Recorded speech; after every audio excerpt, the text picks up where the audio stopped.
முக்கிய செய்தியாக பார்த்து வருகிறோம்.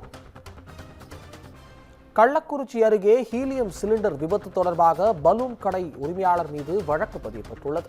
பலூன் கடை உரிமையாளர் ஏழுமலை மீது 4 பிரிவுகளின் கீழ் இந்த வழக்கானது பதியப்பட்டுள்ளது. மணலூர்பேட்டை ஆற்று திருவிழாவில் நேற்று ஹீலியம் சிலிண்டர் வெடித்து சிதறியதில் 16 பேர் காயமடைந்ததாக தகவல் வெளியான நிலையில் தற்பொழுது பலூன் கடை உரிமையாளர் மீது இந்த வழக்கானது பதியப்பட்டுள்ளது.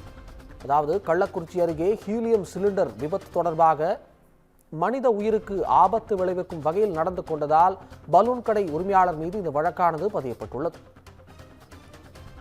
இது குறித்து கூடுதல் விவரங்களை வழங்குவதற்காக நம்முடன் செய்தியாளர் இளையராஜா இணைந்திருக்கிறார். வணக்கம் இளையராஜா, கூடுதல் விவரங்களை பதிவு செய்யலாம். வணக்கம் அபிஷேக். கள்ளக்குறிச்சி மாவட்டம் மணலூர்பேட்டையில் நேற்று ஆற்று திருவிழா கோலாகலமாக நடைபெற்றது.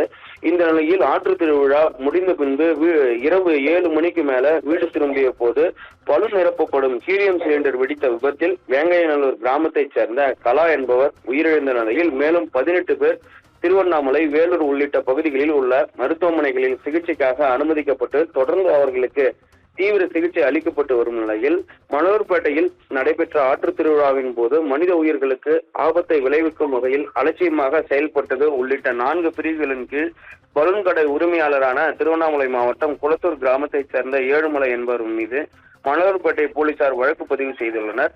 மேலும் உயிர் பலி எண்ணிக்கை அதிகரிக்க கூடும் என்ற எண்ணத்திலேயோ பொதுமக்கள் பெரும் அச்சத்துடன் இருந்து வருகின்றனர். மேலும் இது குறித்து மாவட்ட காவல் கண்காணிப்பாளர் அரவிந்த் தலைமையிலான போலீசார் தற்போது தீவிர விசாரணையும் மேற்கொண்டு வருகின்றனர். நேற்று நள்ளிரவிலேயே அதாவது விழுப்புரம் சரக டிஐஜி அருளரசு மற்றும் மாவட்ட ஆட்சியர் MS பிரசாந்த் உள்ளிட்ட பல்வேறு அரசியல் தலைவர்கள் உள்ளிட்ட பல்வேறு நபர்கள் நேரில் சென்று ஆய்வு செய்து வரும் நிலையில் தற்போது இந்த சம்பவம் கள்ளக்குறிச்சி மாவட்டத்தை ஒரு பெரும் பரபரப்பை ஏற்படுத்தி வருகிறது. அபிஷேக்,